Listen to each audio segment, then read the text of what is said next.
Second stage tanks now pressurized. 35 seconds and counting. We are still go with Apollo 11. 30 seconds and counting. Astronauts reported. Feels good. T-minus 25 seconds. 20 seconds and counting. T-minus 15 seconds. Guidance is internal. 12, 11, ignition sequence start. 1, 9, 6, 3, 2, 5, 10, 4, 0. All engine running. Liftoff. We have a liftoff. Past the hour. Dr. Hamhock here. Would you like to hear my remix? Good. It waits in silence. Hello there. Bountiful here. And strikes without warning. In the bar. At my house. It's the Holocaust flat bar. It inhabits its prey. Like a silent time bomb waiting to explode. Get all clean. Sitting in it will get all soapy. Get all clean. Get all soapy. Get all clean. Get all soapy. Would you like to hear my remix? Get all clean. Sitting in it will get all soapy. Get all clean. Sitting in it will get all soapy. Bountiful here. Hey, hold his mouth. Bountiful here. Hey, hold his mouth. Get sound. Get sound. Get sound. Get sound. Get sound. Get sound. Amazing. Yeah.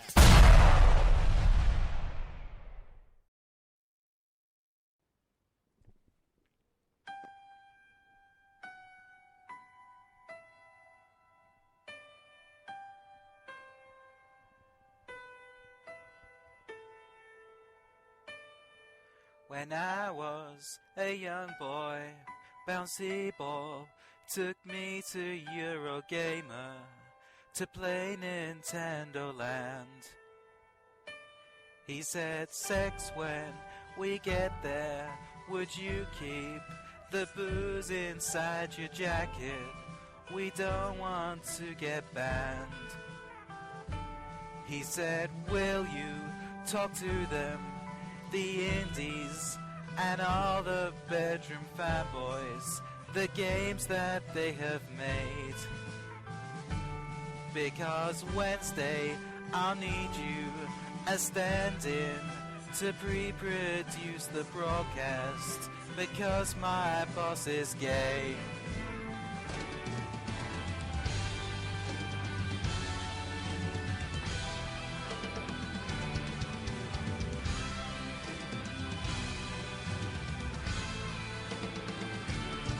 When I was a young boy, Bouncy Ball took me to Eurogamer to play Nintendo Land.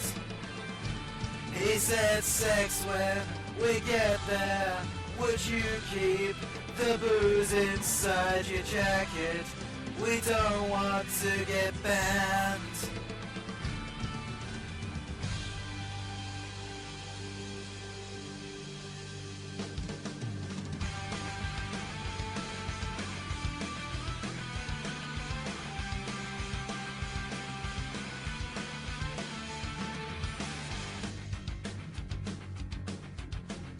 Hello listeners, this is Dalek Sex speaking, the voice of sex up in all your homes.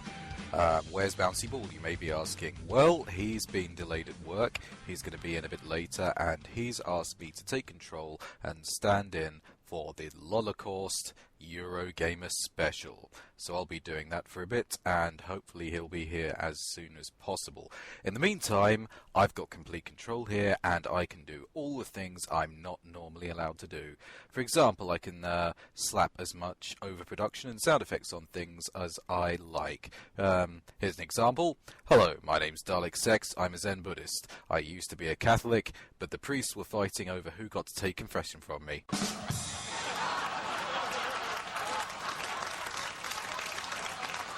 Ah, there we go. Another thing I can do is I can slap sound effects and talkovers all over everything. Bouncy doesn't let me do that normally. I love the way that the Gamescast do it. But no, Bouncy says the listeners don't like it, and if we do that, we're going to lose listeners because, of course, not having talkovers is the reason that we've got no listeners. Anyway, let's just stick one on.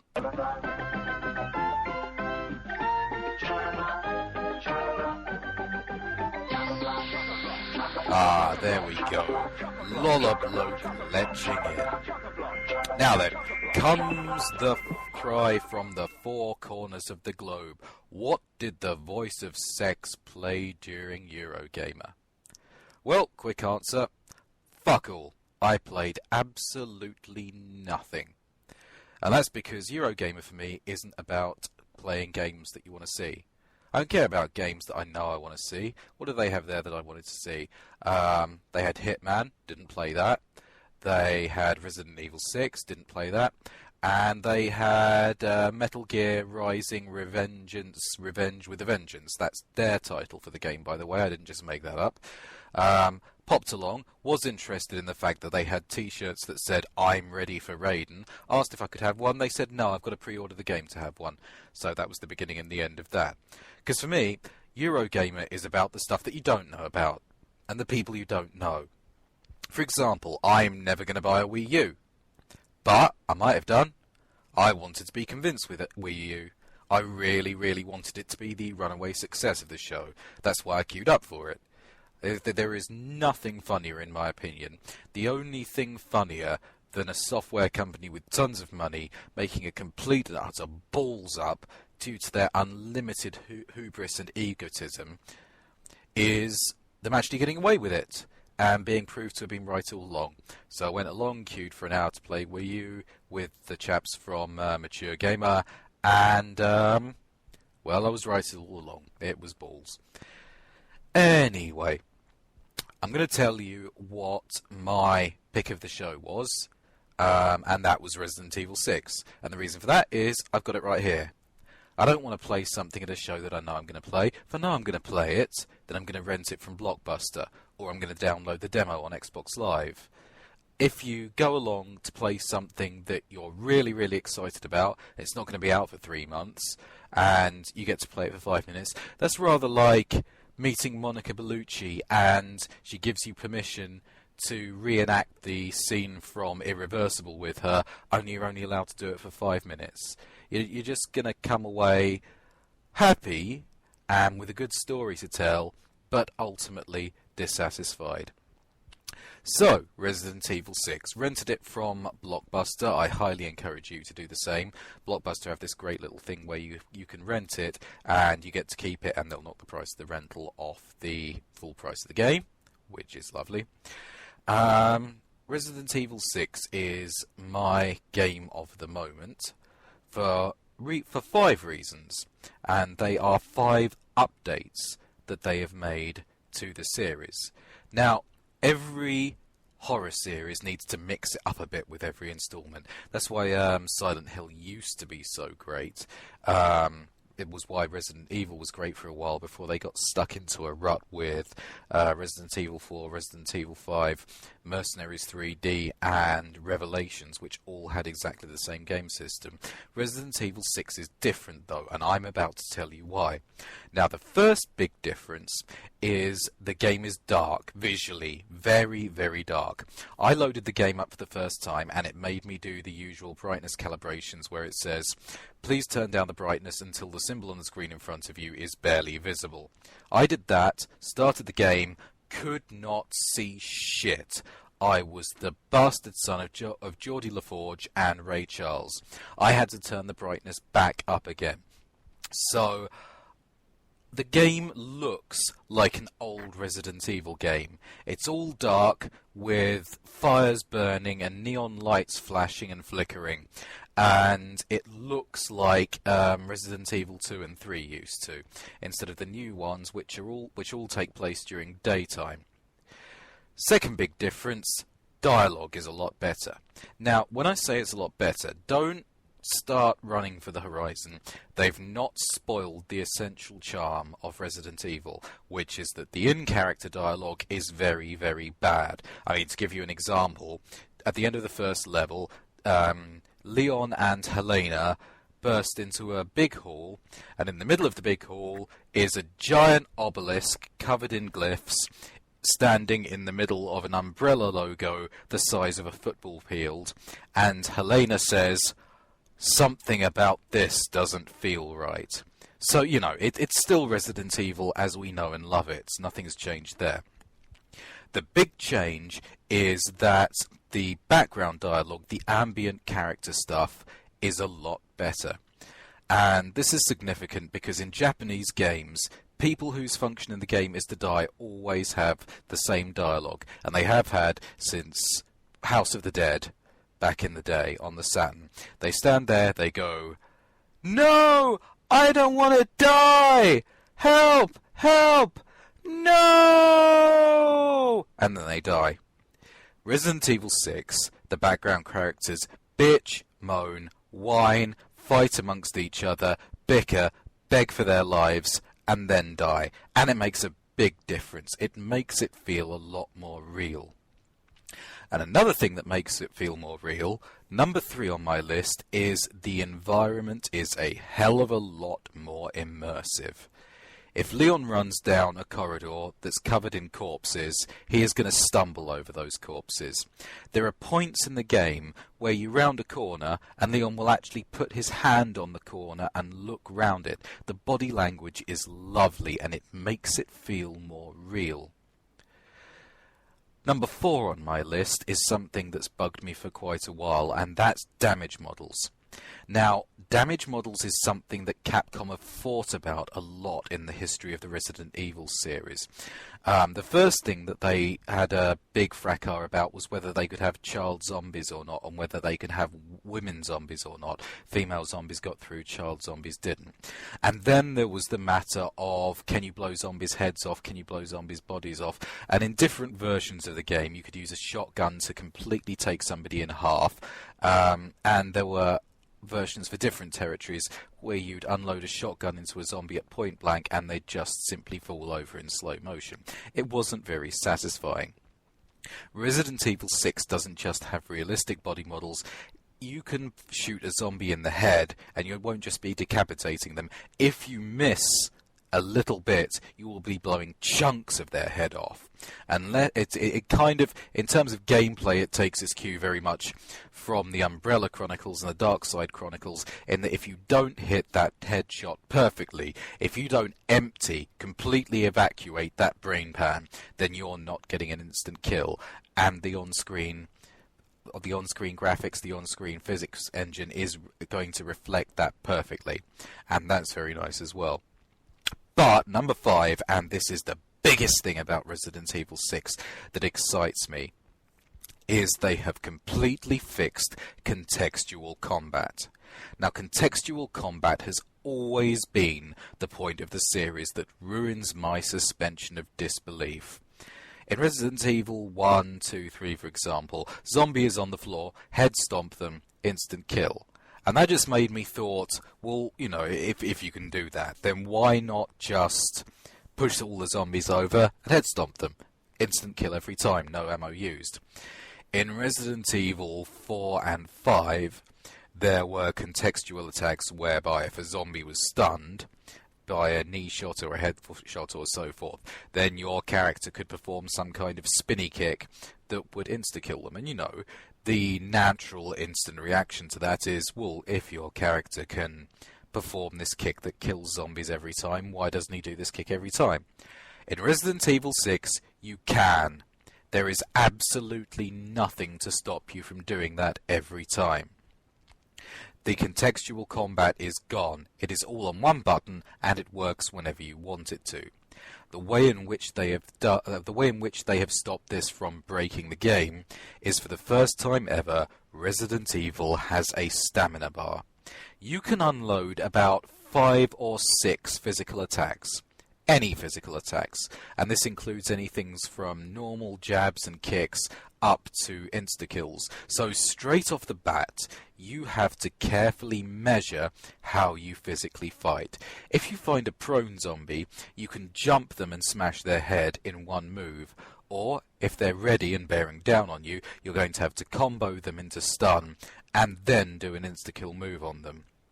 If you do let that bar run out, then you are basically reduced to the state of Wounded from the original games, whereby you are slow, you are useless, and you have to rely on your gun, because firing your gun takes no stamina.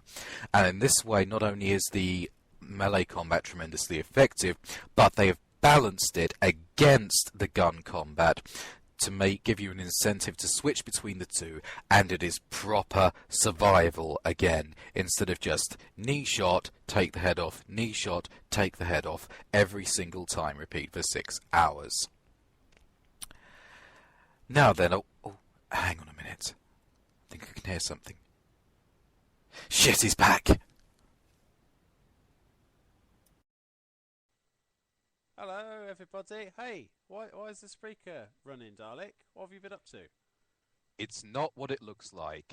Well, I've been keeping things open for you, and I even started the broadcast so you could start broadcasting as soon as you got home from work. Yes, that's what I was doing. but I'm in my work clothes, and you know I like broadcasting from something a bit more stylish. And what the god name are you wearing? Oh, this is my cosplay from Eurogamer.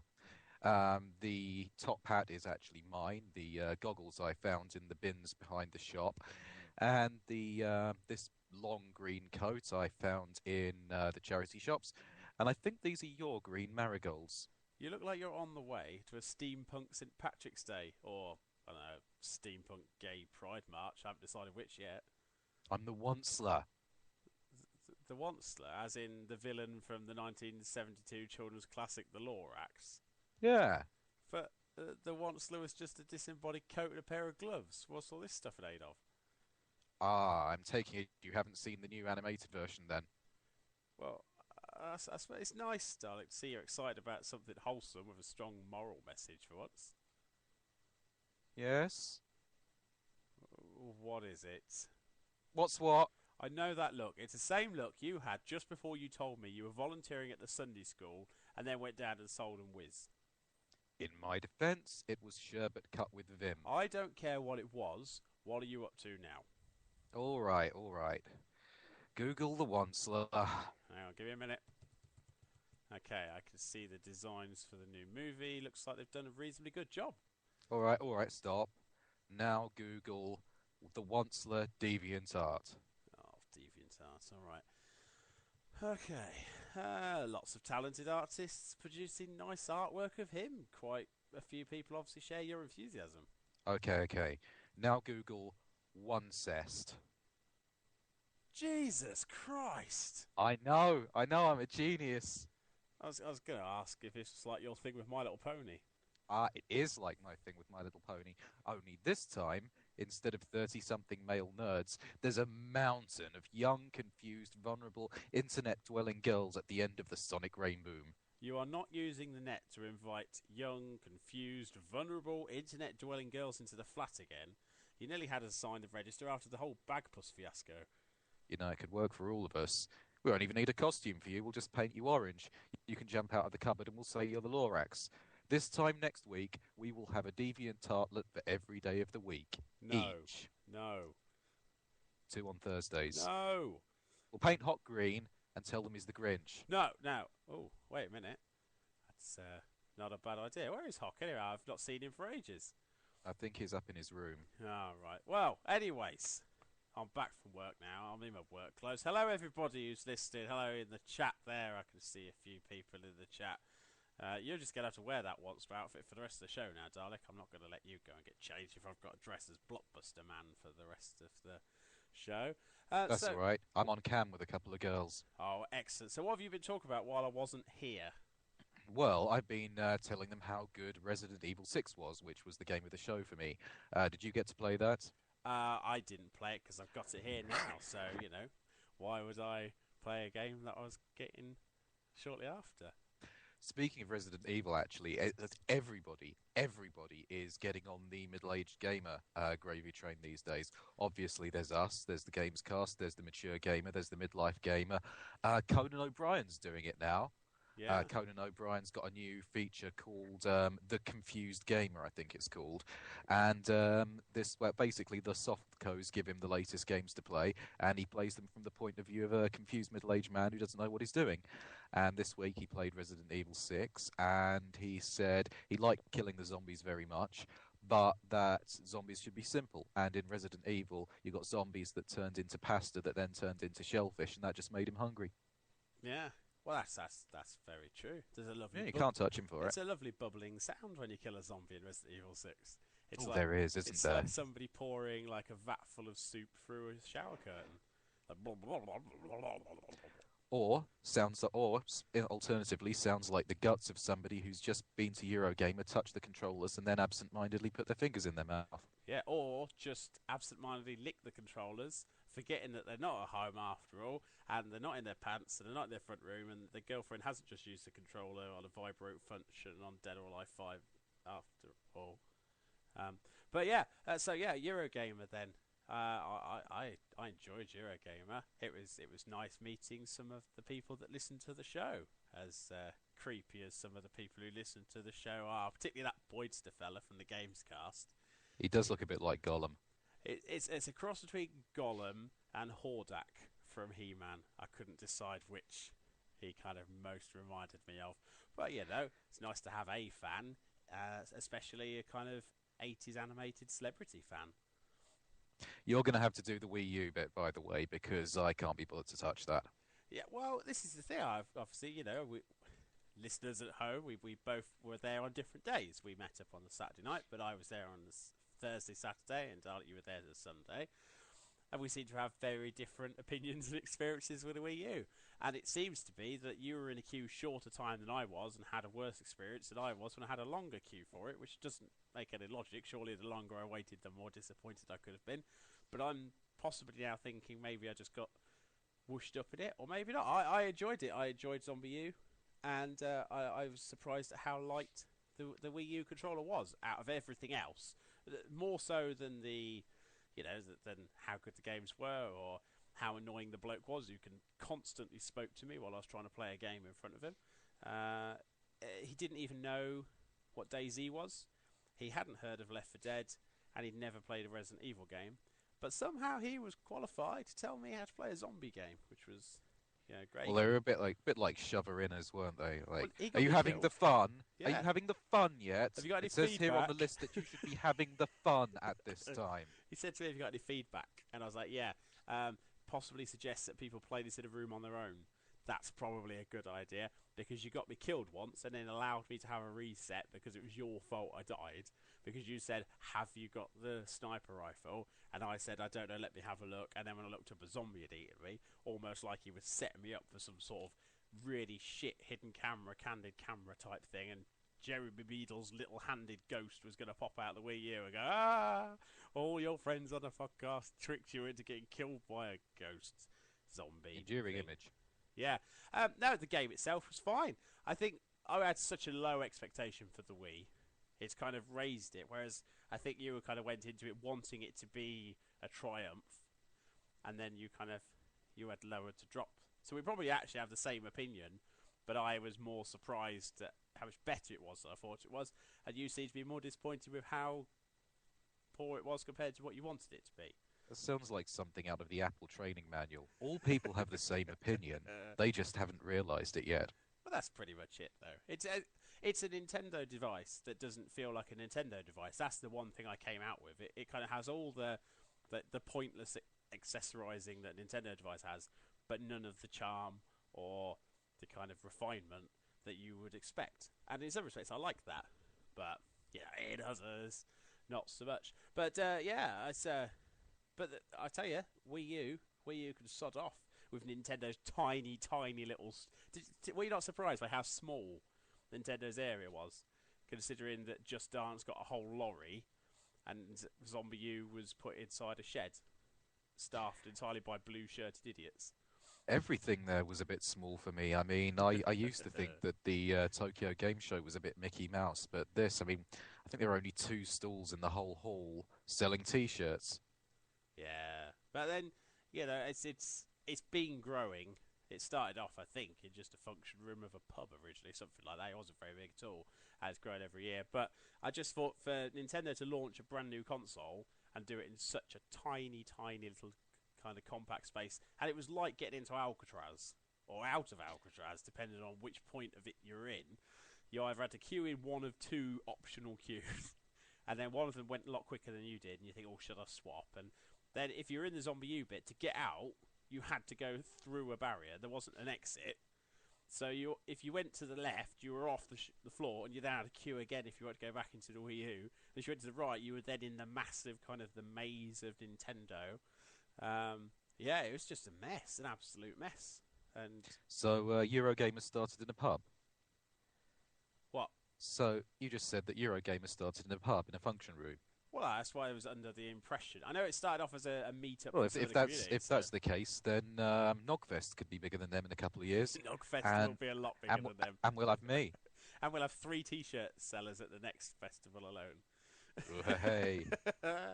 Because they've got their own T-shirts, we can sell our T-shirts, and then we just get the Gamescast to sell their T-shirts, and that's 3 stalls. We're officially better than Eurogamer then. If you don't know what Nogfest is, listen to the Eurogamer podcast. And we won't have the midlife gamer people on there because I actually rage quit their charity event on the Saturday night because they were doing a game related pub quiz for charity. I read the questions, and I went in there and they had a Suda 51 question that I didn't know, so I actually rage quit an entire pub and I took Hock with me. All right. Well, I was gonna say I read through the questions and I was impressed. I think I got about 8 or 9 out of the 20 so questions. It wasn't. That was without the internet, so I was quite impressed with myself for having some degree of knowledge that I didn't have to garner from Wikipedia. But yeah, it was an interesting thing. It kind of the Eurogamer started a pub. We ended and started in a pub and had that big thing. You obviously made friends with was it Frank in his leather jacket? You got yourself a bodyguard for the night, which was nice. Yes, like I said on the pubcast, I just attract minions. Yeah, it's classic villain territory, really. He was threatening anybody that decided to disagree with you until you called a woman a bitch, and then he was all over you. It's like he had that land and thing going on. Yeah, so. But I had Hock to protect me. I tell you what, Hock is going to make such a good dad. I woke up hungover as a human being can possibly be in the middle of the night, face down on Hock's sofa, and there was a little plate of cheese on toast and a companion cube next to me. They'd left. So how come that's for? Because I got his bed, which was slightly better deal. I woke up at about 5:30, and at about 6:15, 6:30, I heard his flatmate go out, and I thought, okay, that's the start of the day. I opened the curtain. I've always wanted to do this thing, actually. This is just for listeners of the Lola course. I'm not going to mention this anywhere else. I've always wanted to do this thing where, Life of Brian. And I had a feeling this was where this was going. Because obviously Hock's got that very large window that faces out over a lot of Please things. tell me it's not going to involve you doing jumping jacks in an open dressing gown in front of said window. There was no dressing gown. It was just a pair of odd-coloured socks. And I just thought, I'm going to do this. So I was down to my socks. I was hoping Hock didn't walk in, to be honest, because that would have taken a bit of explain why I'm stood in front of a full-length mirror in my socks. But I just flung the curtains open, did a big stretch, jumped around a little bit, and then went and got dressed. And, it was nice seeing some poor woman pushing a pram down the steps of a block of flats. Well, I'm just sort of there going, look at that! Have a look at what you could have won. So yeah, I did all that. I'm imagining the therapist bills for that baby, like 20 years down the line. Well, it might get the mum a new flat somewhere else. And so then I heard Hock's alarm go off. So I thought, well, I'll be polite. I won't go through. Then I listened to a podcast through the speakers on my iPad. At which point, Hock remembered vaguely hearing me talking to myself, which was just me listening to me. And then after about 6 or 7 full cycles of alarm, he still hadn't woke up. So I decided to just go through and give him a can of Mountain Dew that I'd bought him the night before. And yeah, we left a bit late. And Can of Mountain Dew in an animal bar. Yeah, he was useless when it came to looking after me, but he gave me a bed. So I suppose it swings and roundabouts, really, isn't it? Yeah. But under the same circumstances, I watched The Angels Take Manhattan. Oh, I could devote a whole podcast to how good that was. I did. I think anything like Ghostbusters 2 worked because it had the Statue of Liberty, and The Angels of Manhattan, the Statue of Liberty worked. Planet of the Apes, put Statue of Liberty in it, worked. I wasn't actually going to go here because it's not Eurogamer related, but seeing as you have, the great thing about it was that you could see the scare coming. Like, right at the start of the episode, you thought, no, surely they're not going to do that.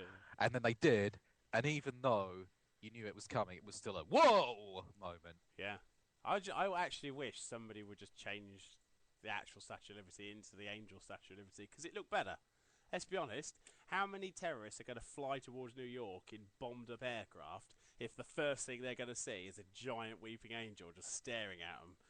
No, I tell you what they should do. What they should do is they should rig up a projector just under the statue's face to project frown lines and sharp teeth onto it, and just turn it on for half a second every so often, so that people passing it catch it out of the corner of their eye, and then they turn around and then it's gone. Yeah. That'd mess some people up. That'd be pretty good.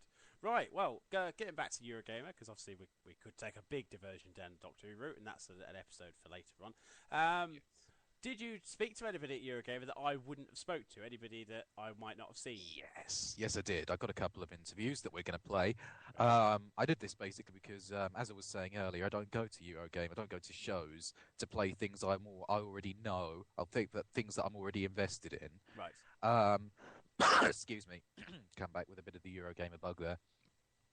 The great thing is not only getting to know the games that you wouldn't have already known, but also making a connection with the people who've made them. Yeah. Because Eurogamer is full of crazy maddos who've built whatever in their bedroom.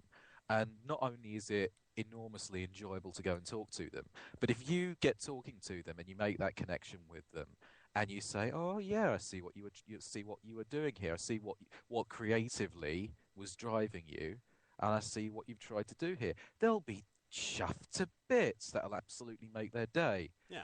So it's not just what the game community can give to you; it's what you can give back to them. Right. Well, I've got this interview here lined up that's called The Remin. Theremin. The Remin. I've renamed it. It's actually and Remin. Give me the Remin then. Give you the Remin. So this is for all of you listening at home. This is what Dalek sounds like when he's working.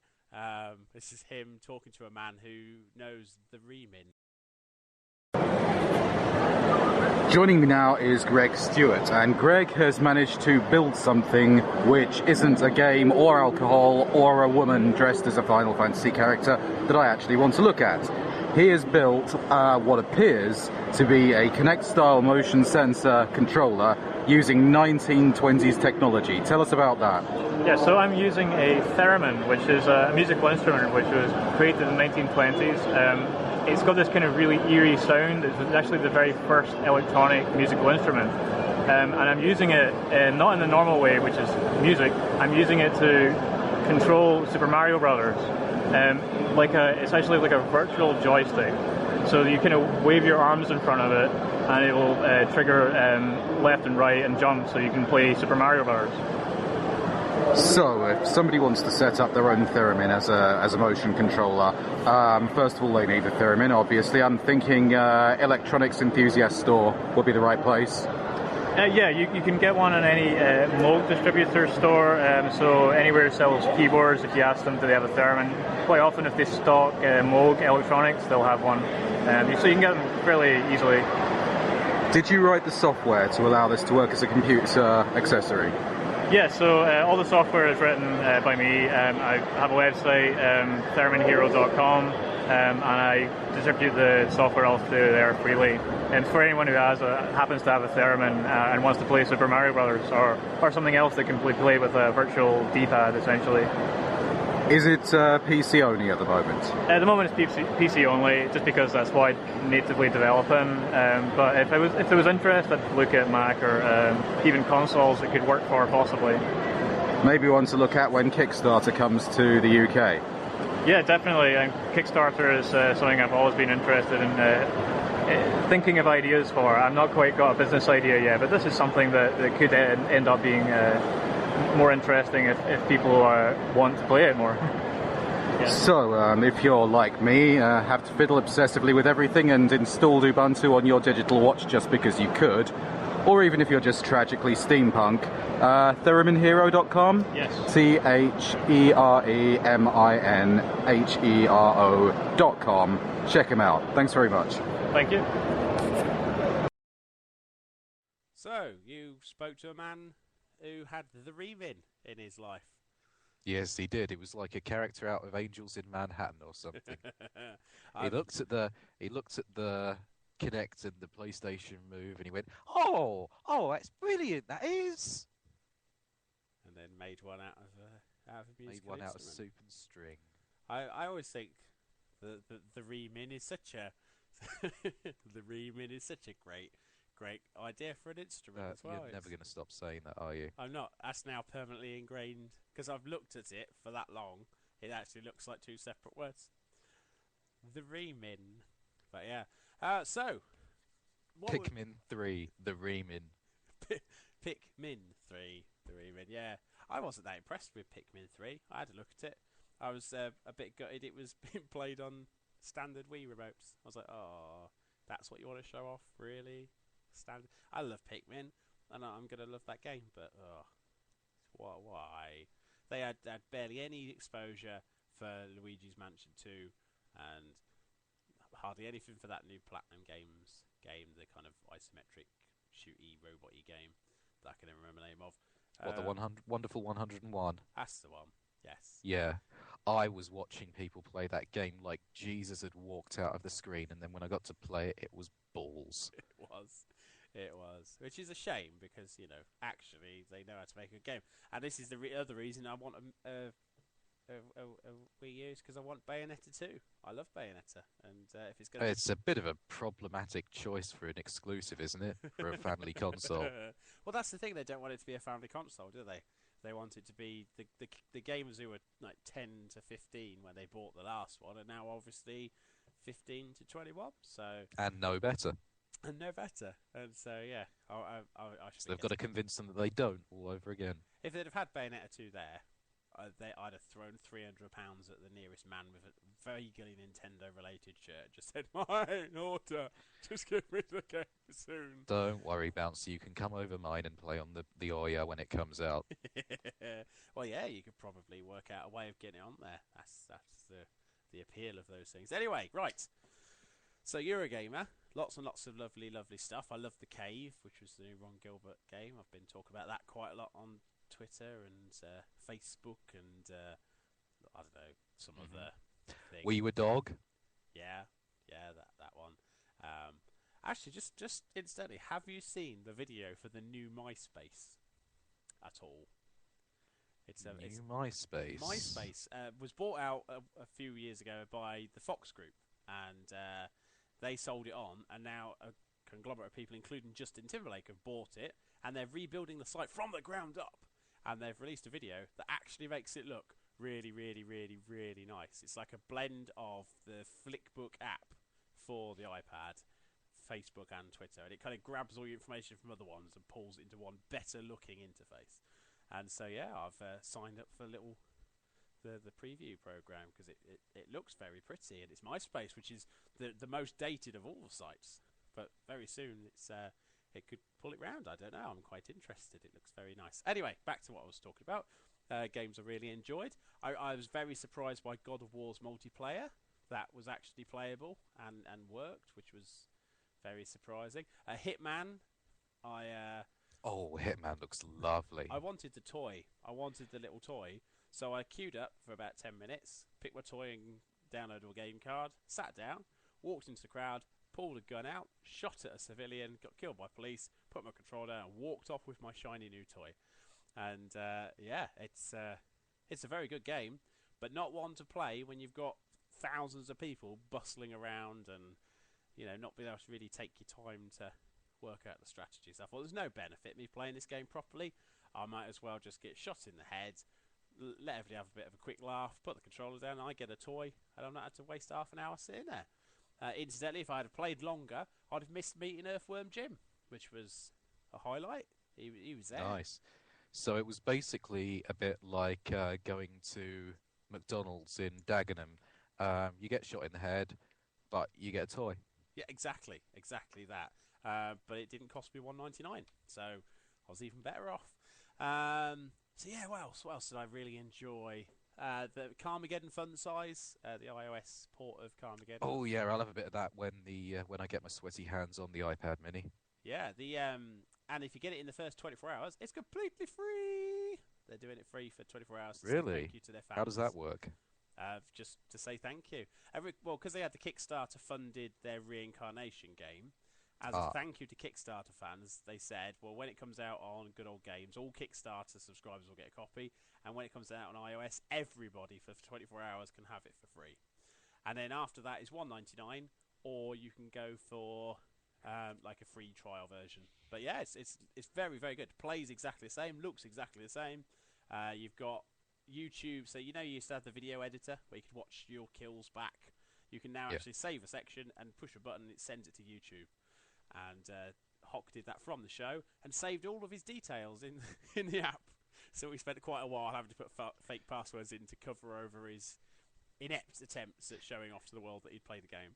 So somebody will be wanking in his garden as we speak. Well, hopefully.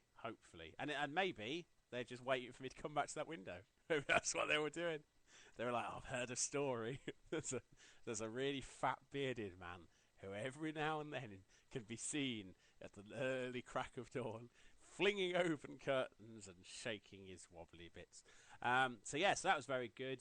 Lots of indie games that I really liked, but none more so than The Room on iPad, which if you've ever followed me on Twitter, I've been going on about this endlessly for a week and a bit now. It's really, really good. It's sadly iPad only at the moment.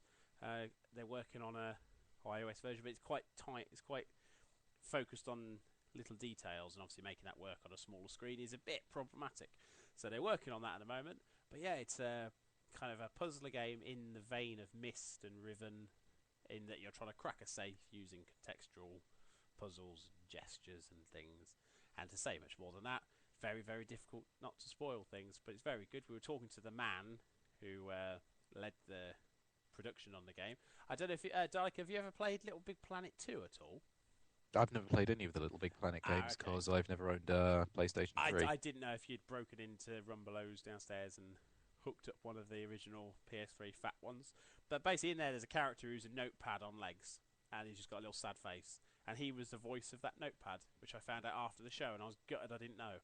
Because I'd have just got him to sign my notepad. I go, look! I got the notepad man in my notepad. And he also did loads of design work on Burnout Paradise, which is my favourite racing game. So that's it's quite cool. But yeah, he was saying that he'd read Dr. Hock's review of his game and said, with a big Irish accent, crossed his arms, wearing a waistcoat, goes, "But you didn't say naff all about our game, though." And to which Hock was like, in his kind of Adrian Edmondson, Hugh Grant voice, and his face went all wobbly and he had a stroke. But yeah, it was nice talking to somebody who's read our site. That was the weird thing. Like there was one person came up to me at the weekend who knew me from work, just came in and said, "Hey, you're the man from Blockbusters." I thought, for fuck's sake, I run a website, I'm wearing a logo from the website on my t-shirt. Could you not at least have pretended that you knew me from the website? One guy met me outside, knew me from the website. I said, "Oh, the shirt must have given me, given me away." He went, "No, it was your beard. I'd recognise your beard from anywhere." I go, "I'm at Eurogamer. There are 12,000 beards here. Some of them bigger and bushier than mine. Some of them on women, for fuck's sake. But you recognise me." So yeah, it's yeah. I was quite pleased with the reactions that I got because everybody that I introduced myself to, obviously there were more mature gamer fans than Holocaust fans there. What with the fact that you've got like 4.5 million listeners now for some bizarre reason. Yeah, I think it's because it's 3 hours long. It gives more listeners a chance to listen to it. That's what it is. Everyone that I introduced myself to, I expected them to say something like, "Oh yeah, you're Bouncy Ball's little mate," but instead I just sort of got a look, the same look of everyone. I said, "Oh, I'm Dalek Sex," and they went, "Oh." Yeah, well, you're mentioned occasionally. Anyway, right, just going to the chat, because obviously we're live and there's somebody in the chat. This is Kotabar, which is our German friend who won the DeLorean, which I must post this week. I've still got it here on my desk. He's asking if Need for Speed Most Wanted was there, the new game from Criterion. And I don't know if you played this, Dalek, but I certainly did. Did you try that at all? Nope. Nope. So this is for the benefit of our Germanic friend over there. Yes, Need for Speed Most Wanted was there. And although the Gamescast may have lost interest in Need for Speed, you bastards, this is essentially Burnout Paradise 2, but just dressed up as a Need for Speed game. It has some really, really cool social features. So it's got speed cameras in the city that while you're burning around the open world environment, you hit a speed camera at, say, 148 miles an hour. You turn around, you pull up next to that speed camera, it will tell you how fast your friends went through. So you're encouraged all the time. Oh, very nice. There are billboards. Now, in Burnout Paradise, they had these billboards with a logo on. You just plough through them. You had to find them all. That was the only benefit of finding the billboards. In this one, they've got wanted posters. If your friend goes through them and has submitted a photo from their profile, it will put your friend's face on a big wanted billboard because they went through it and travelled the furthest afterwards. Oh, right. Their face. Yes, everybody's going to put a picture of their face on there. Well, you know, I'm... currently, for Burnout Paradise 1, my picture on there, my profile picture, is me in a bowler hat with a tiny pencil moustache when I did a Millionaires charity thing, wearing a Save Ferris Bueller t-shirt, tapping the camera with a cane. So I think I might do something like that again. Or just put my bollocks on there, you know. They might as well just rename it now. Need for Speed Scrotum City. But it's a very nice feature to just draw you in and give you the incentive to go through. And when they were doing their developer conference, they said you can have a race and you'll probably see a billboard that your friend's recently taken back from you, and you can just drop out the race and go and attack that billboard. And they say it's what they're calling distraction gameplay, which I think is really cool. It's in an open world racer. What I want is more social interaction. I want more features like that, and that's exactly what they've thrown in. I also played Forza Horizon, which was kind of Forza doing Burnout. Not quite as good. It looks very, very pretty. It's more in the line of Dirt Showdown than Burnout, and not something I'm going to rush out for. But Need for Speed Most Wanted should be at the top of anybody that liked Burnout Paradise. They should get this game immediately. Pre-order it, get the limited edition, upgrade for free, and then play loads of social gaming fun. And that means you, Duncan, from the Gamescast, whether you're over for the bloody Need for Speed series or not, you're going to be buying it because I want to smash my car through your face. Interestingly, at the show, they didn't have obviously friends' faces, and you chuck the developer up there. Nobody knows who that was. So they had what's that name? Kristen Stewart from Twilight. There was her. There was Boris Johnson. There was Britney Spears. There was Mr. T, I think. But ploughing a car through Boris Johnson's face at 150 miles an hour was a highlight of my trip to London. And I also did it at Eurogamer. But yeah, it was very, very, very, very good fun to Yep, sounds it. I'll have a bit of that when it comes out. Yeah, we'll rent it. Like I said, rent it, grab it at Blockbusters, give it a go. That means you, Duncan, try it out. Try it out, and if you like it, get the money knocked off your game. But yeah, it was just, what you want from a game is, what I want from a game is just to be able to play with my mates. And if they're not around, I still want to have that aspect of the game, and that's what that seems to give. So yeah, that was very good. So thank you, our German friend, for pointing that game out, because I probably wouldn't have mentioned it. So yeah, anything else you saw that you really went through, or any other interviews that you may have done at all? Yeah, quite like the look of an indie game called Dream, and queued up now, I believe I have my interview with the developer. You do. So I'll now play this. This is Dalek's other interview. Now, as everybody knows, I didn't come to this convention to look at video games. I came here to look at women. However, Here, right over on the other side of the show where the bar is, something has actually sparked my interest. It's a game called Dream, and joining me from Hypersloth, the developers of it, is Tim? Sam Reed. Sam, sorry about that. Sam, can you tell us a little bit about Dream? Yep, it's a narrative and story focused game where you explore the main character's dreams. The base of the story is that you play as a graduate called Howard Phillips, and he now doesn't know what to do with his life. So to try and explore himself, he goes into his dreams to try and find the meaning to his life. You said there were horror elements to me earlier. In the first act, what we're showing today, you mainly explore a desert where there are some puzzle elements, but underground there are catacombs with monsters, and that's sort of where we wanted to get some heart-racing horror into the game. Is it sort of like ambient horror element, the kind that the way in which Minecraft isn't actually a horror game, but the environment itself can creep you out quite a lot? Yeah, that's actually one of the main things we wanted to do. We're very wary that we're not a horror game, we're sort of an exploration adventure game. So the bit we're showing today, actually, there's a monster with you down in some sewers, and they're a bit more jump scary, but then we definitely want to try and sort of scare everyone at some point. So later on in the game, there are things called horror houses, what are sort of our takes on boss battles where the environment is fighting against you, and that is sort of going to be much more psychological horror. It sounds to me like what you're describing is on the one hand a little bit Myst, and on the other hand like LSD Dream Simulator on the PlayStation, only done properly. The two games actually we looked at a lot in pre-production were LSD Dream Simulator and a game called Jimmy Nicky.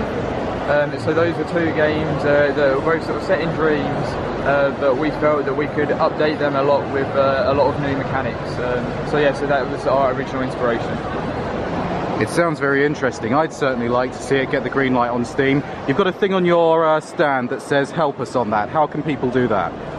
You can see all the information actually on Steam Greenlight, but we were actually luckily one of the first games to be greenlit. So we've been greenlit and we'll be on Steam next year, and we'll support Mac and PC. Look forward to it. Do you have any plans for iOS or Android? Not currently, because we're on a very tight schedule as the three of us are students, so we're just developing over this year, but we use UDK and it runs on Unreal 3, so that gives us a lot of options to be on different platforms. It just depends on whether that's a viable option. So how old are you, if you don't mind me asking? There's three of us at the company. I'm 21, we've got another 21-year-old and then a 20-year-old. So we've all just done 2 years study at Huddersfield University. We've taken a year off to do this, and then when we finish this we'll go back and finish our studies. You've got Eurogamer and you've got greenlit on Steam on your year off. Forgive me for saying, but that is quite pimp. Thanks very much.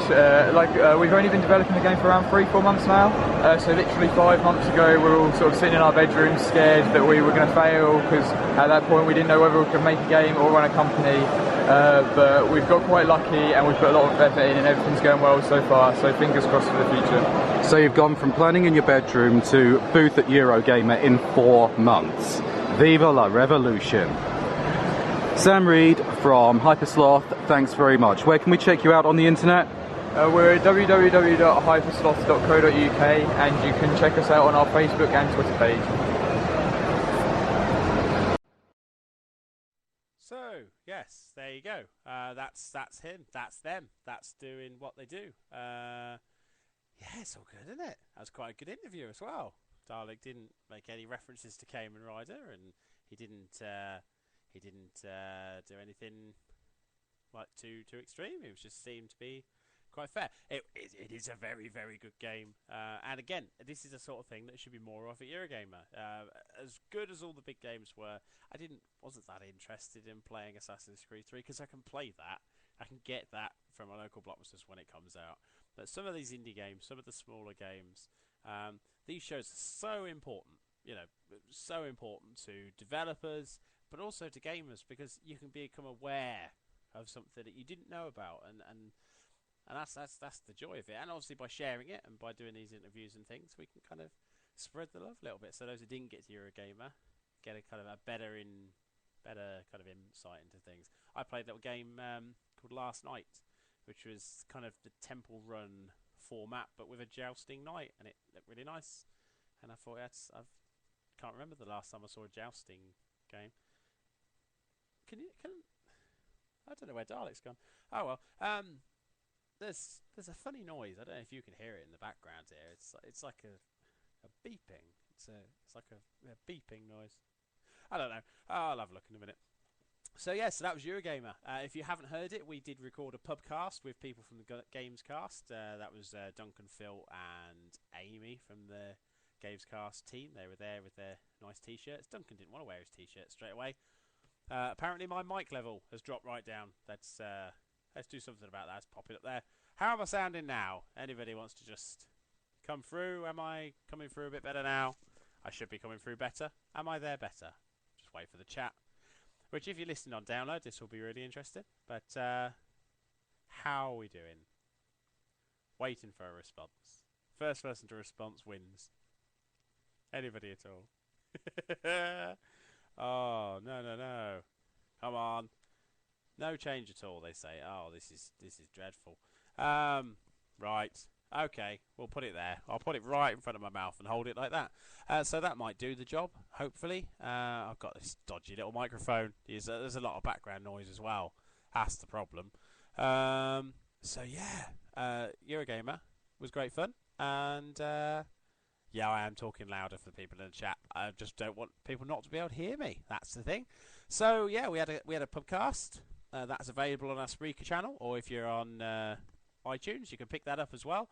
And it was good fun. We were shouting at an iPad in a crowded pub in London. So who can't have fun? But the best bit, the bit you couldn't all see because it was afterwards, we were trying to save the file, and we recorded right up until the half-hour record limit, and then saving the file, it was on 1% or like 2% battery, and it was ticking down. I didn't bring a charger with me, and we were all just watching this kind of very slow progress bar going across. Oh, never been so tense in all my life. Which, given the amount of cider and like meat I'd been eating that day, probably not the best thing. But it got saved. I had to post it when I got home because the battery died before I got back, and made it home alive. So plenty of swag, and it was a good. It was a good show. It was a really good evening. Hopefully next year we'll get some people over, and we'll sort of have a proper Lolla course, and hopefully in partnership with the Gamescast and Mature Gamer, we'll sort out something big and epic and made out of bacon. What? Duncan, you did have a picture of 1%. I actually took a picture of Duncan. I mentioned that Duncan took a picture of me while I was saying his name doing the podcast because he likes to collect them. But you'll hear that. That was one of my favourite bits in there. So, apologies for the audio, obviously. We seem to be slightly better now. I've got the mic a bit more in front of my mouth than I had before. It's just I'm very distracted by this beeping. I'm just if you just bear with me, hang on. I'm just gonna get out of my chair. Hang on. Right. Oh, hang on. It's coming up for the. It's coming from that giant green grasshopper that's stuck. Hang on. I'm just gonna pull it off the wall. Here we go. Right. So we've got this giant green grasshopper, and it appears I can hear Dalek coming back. He's just flushed the toilet. He's there. He is. Hello, Dalek. You're back from the toilet then? No, I am. Good. I've just found this giant green grasshopper. It's beeping at me. Oh my god, you can see it too? Yeah. At the DTs. No. This is and for people listening, this is like 1.5 foot long, like one of those novelty ones you get from a garden centre. But the back arse of it is flashing red. It's like this little microphone. That I've been nervously glancing away from that side of the room for the whole episode. Yeah. No. Well, I heard the beeping, and when you weren't talking to me, obviously I could hear it a bit better. But I don't know. It's a bit weird. It's got a microphone hanging off the bottom of it. You don't think somebody's been recording us this whole time, do you? I mean, other than us recording ourselves, why would somebody record us recording us? That makes no sense. How very meta. Yeah. It's a bit lock, stock, and two smoking barrels. Yeah. Well, I think what I'm going to have to do is come up with some solution to this. Possibly to I don't know. Maybe there's something upstairs. I can find.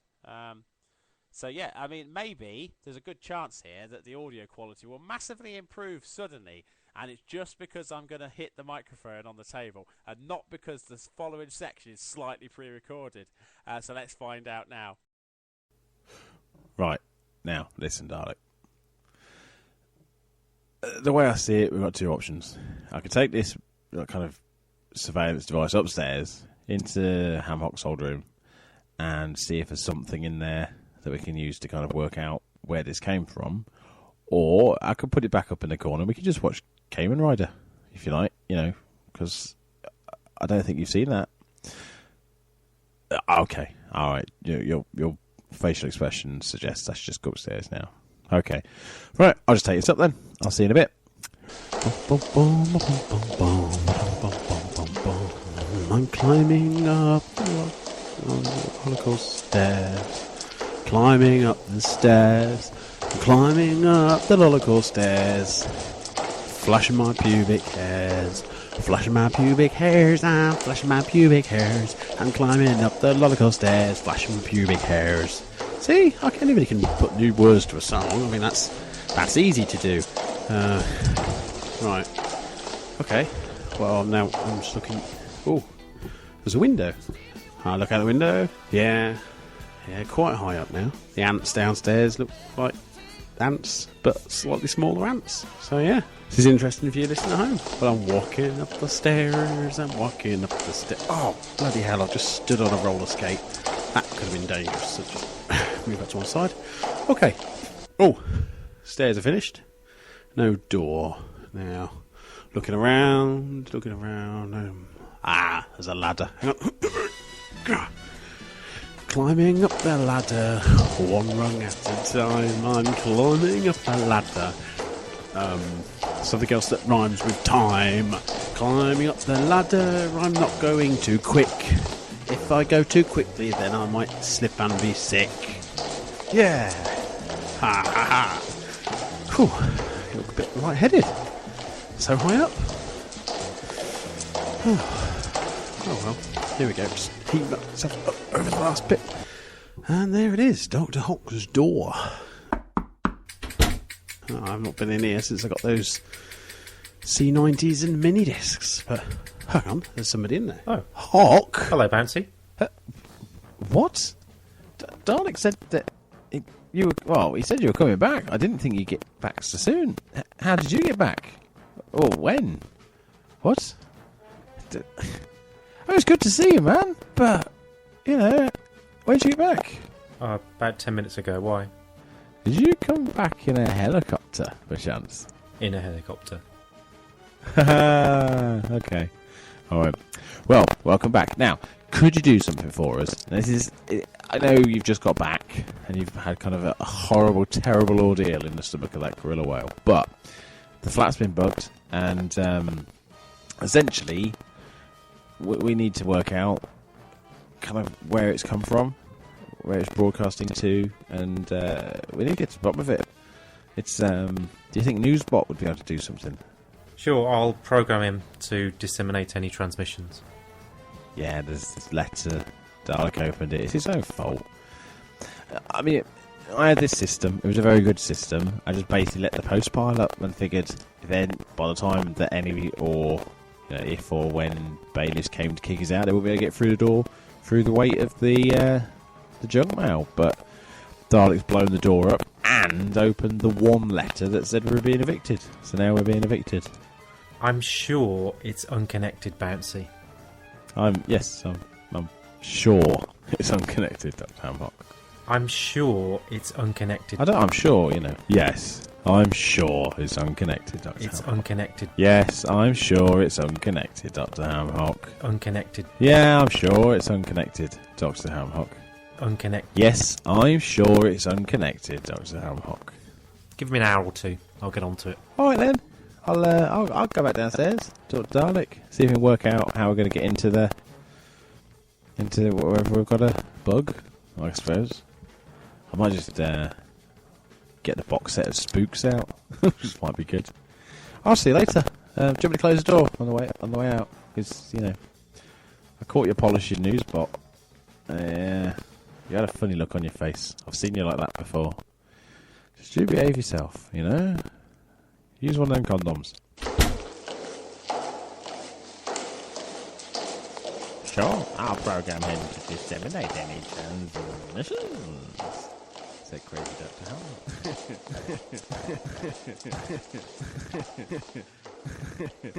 Oh, and we've been evicted.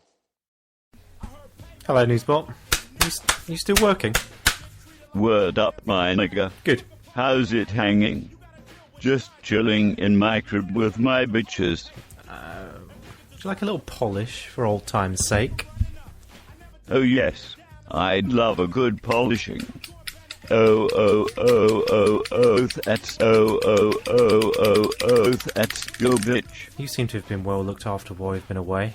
You didn't tell Dalek where I was, did you? Yo, why you ask, brother of another mother? He, doesn't matter.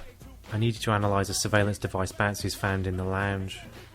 We have a small emergency in the flat. I know you do. I mean, oh no, you do. Looks like we're being evicted too. This bug might be the clue. Okay, let me have a look at it. I need you to disseminate this bug. Look at all the transmissions and possible targets of transmission. I'll just plug you into the device and you can have a look. Do you understand what I need you to do? I understand. It sounds a bit dirty. Okay. But I understand. Commence dissemination. Commencing insemination. Whoa. No. Hard drive initialized. Insemination complete. Yo bitch, you took it all over your titties. It's a sprint, not a marathon, and I didn't need no performance-enhancing drugs.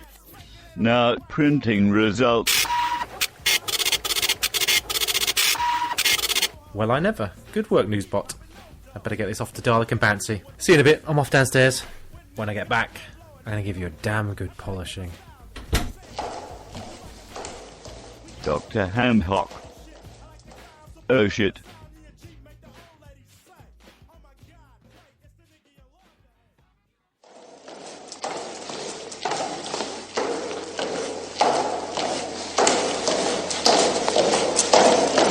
Bouncy, here's the report. I'm going to throw it down, alright? Ready? Yep. Look, just don't hit the lights, alright? Yeah, we're ready. Okay. I'm just putting on my special paper aeroplane catching glove. If you just bear with me a couple of minutes, I'll just have this on. Right, on three. One, two, one. Oh, you bastard! Right in the eye! And I'm wearing goggles. How's that even possible? I'm like stuck in Dalek's quiff. You'll never get out of there if you're not careful. I've still got 3 micro machines I haven't found yet. Oh dear. Dr. Hamhock. Something is not quite right. Dr. Hamhock, are you there? It is splitting open. Something is coming out of it. Something long and shiny. The bug. It's choking. Convulsing. What's the matter? Looks like it might be swallowing its tongue. The food ain't that bad, is it? Must get a spoon in his mouth. I'm trying.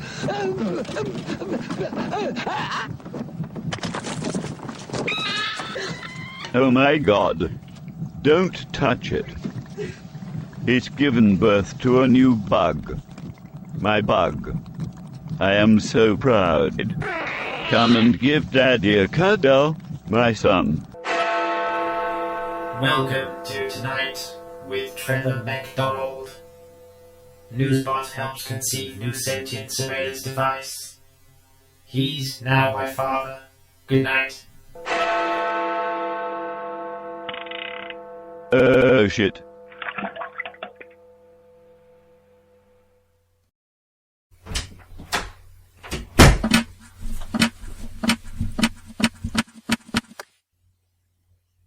Newsbot, what did I just knock downstairs? Where's the device? It's not a device.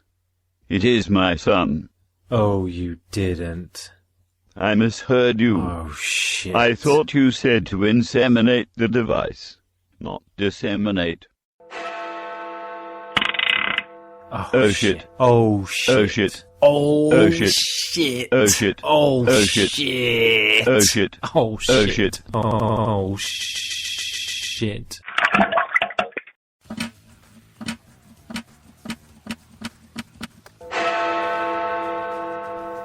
Hi, Bouncy. I'm Trevor McDonald, Newsbug. How can I be of service? What? Trevor McDonald? Newsbug? What a sorry state you are. Look at you. You're like, you're like a metallic penis. Oh, damn Hock and his nefarious ways. This is just as bad as the time as he made Dexter Fletcher out of a Coke can. Well, he probably has some use to us. But where did you come from? I mean, I'm guessing, Hock, but to be fair, you're a bit creepy looking. Earlier today, I became the bastard love child of your surveillance device, Dr. Hamhock's Newsbot. And now, the weather. Alright, okay. Well, firstly, somebody here can tell me what the weather's going to be like. Ever since that window got kind of covered in paint, that's quite helpful. Secondly, we've just been looking at kind of setting up some surveillance on the shop below us. I reckon you could help us out. Are you well versed in communication? I mean, can you record? Can you take photos? Are you able to upload directly to YouTube and SoundCloud directly after recording? I am an advanced sentient surveillance robot. Now, over to the sport. Bong, I am an advanced sentient surveillance robot. Yeah. I mean, you sound amazingly useful, but being shaped like some discarded dildo with Trevor McDonald's face carved on one end and a big red light stuck on the other, you're not really built for travel. I'm not getting you down, I mean, come on, Trevor. It's you've got it where it counts, but we need to think of a way of enabling you to help us further. I mean, the Paralympic Games are on. Look at what they're capable of. Sit-down volleyball was brilliant. I mean, you could do that. You could do that. You could do sit-down surveillance. That's not a problem. But the thing is, we need to get you in through a small hole. Matron, take them away! In the building. And we need to get you up somewhere high. This'll tend to make you very high. So that you can get a good angle. And that's the tricky bit. That is the tricky bit. But I'll tell you what, we'll get you hooked up to the PC. And we'll think of the rest later. I'm sure we'll find some kind of madcap method of delivering you to the final destination. But anything you could do to help would be greatly appreciated. So thank you, Trevor. So right, Dalek, are you there? I'm here. Where are you? Oh, there you are. Right, Newsbot has fucked another surveillance bug and created Trevor McDonald, and I'm holding it in my hand like a big silvery flashy dildo, as you can see. How do we get this into the shop below us to record the people that may have been recording us? Well, what have we got on hand? We've got a lot of Tupperware, I suppose.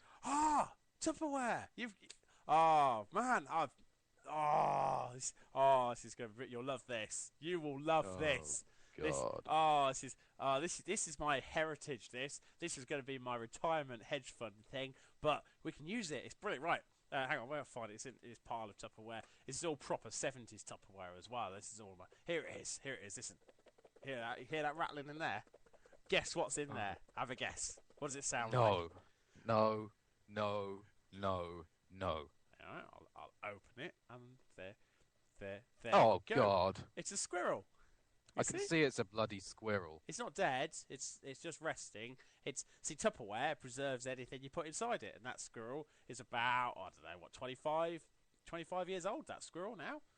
Certainly smells it. Yeah, well, see, what happened was, when I was little, my uncle was an advertising executive, and he worked for Carling Black Label. And you remember that advert where that squirrel, those people watching a squirrel going along like a rope, and then it kind of jumped and it swang, and at the end it got the nuts, and there was two owls, and they went, "I bet he drinks Carling Black Label." Do you remember that advert? Yes. Well, this is that squirrel. They were going to basically, afterwards, they were going to chop its tail off to make into a fashionable tie, and then chuck the rest of it in a skip. I wasn't having any of that, So I helped it escape, and at the end it was swimming through the sea, and it jumped over me, and I was stood on these like rocks dividing the kind of cove from the open ocean, and it jumped over the top, and I went, "Be free, squirrel!" and it swam off into the horizon. If any of that were even remotely true, you'd have blogged it. Yeah, I think I might have just seen that on a film. But anyway, it doesn't matter. I've got this squirrel, and he's specially trained for doing silly things, you know? So all we have to do is get some way of sticking the bug to the squirrel, and this squirrel It's dead, Bouncy. It's not dead. And given that it's dead, and if it's really 25 years old, then its children are dead, and very probably its grandchildren too. Shh, it'll hear you. It's still waking up. This is a delicate time. It's there. It's going to be fine. I'll give it mouth to mouth. It's not regenerating. No, I'm just going to give it mouth to mouth. Don't worry. Now, this is not sexual. Well, why might look.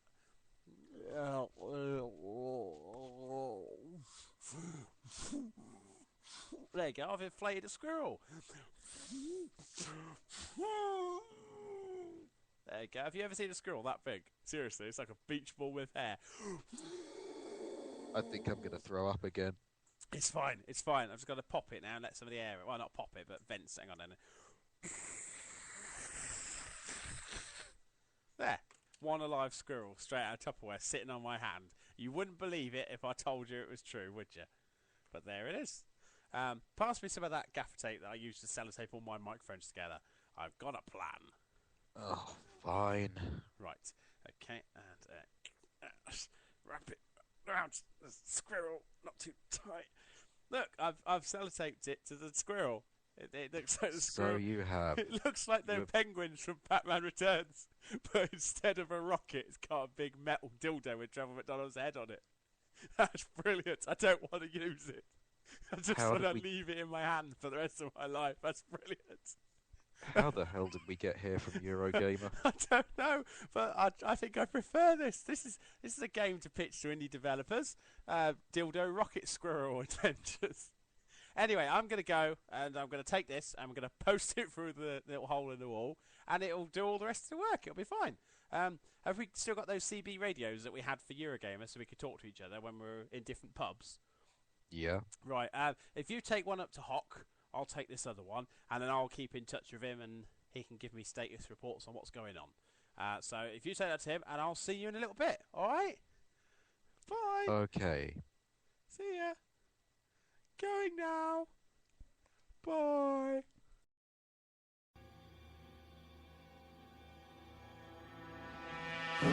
Okay, Newsbot.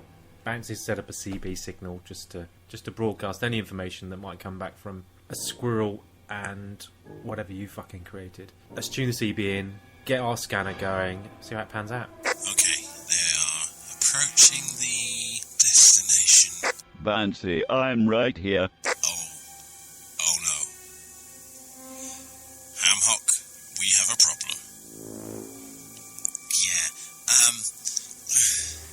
you remember that old cartoon where there was a dog, it was a janitor, and he was a janitor, but by night he fought crime? Yeah, that's the one, Hong Kong Fury. Okay, I've got a reading on your dog. Bouncy, hold on a minute. I think I've got it. Somewhere around the third doorway. It is right around here. Bouncy, you are going to have to be careful. Bouncy, you're going to have to get them to hold their position for a minute. I've lost the signal. It's got to be around there. I suppose I've not really seen them on TV. Where do cartoons go when they're no longer popular? Oh, why did I send him in there? Bouncy, are you sure there's no sign of it? It's got to be there somewhere. The squirrel's making a break for it. Oh God, it's moving right towards them. Move, get them out of there. It's coming towards them. Move. No. Smacked in the face with a mop. It's now in the mouth. It's in the dog's mouth. The dog's kind of swinging it backwards and forwards like that T-Rex does that lawyer in Jurassic Park. News bug. The squirrel's about to be eaten by Hong Kong Fury. He's throwing The news bug. He's got it up on the shelf. He's got it. No, it's rolled off, and now the dog's eating it. Oh. No! Oh, this is horrible. I think it's the mission over. They've both been eaten. All that's left are two little bloody stumps of paws. Why does everything I always create end up eaten by a cartoon dog?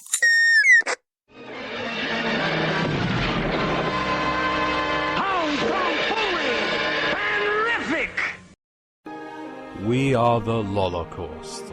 Our effect is massive, and our combat is mortal. Our gear is solid, and our brothers are super. Our cry is far, and our evil is residential. Our space is dead, and our dance is just. Our princesses are fat, and our birds are angry. Our cores are hard, and our fantasies are final. We are the Holocaust.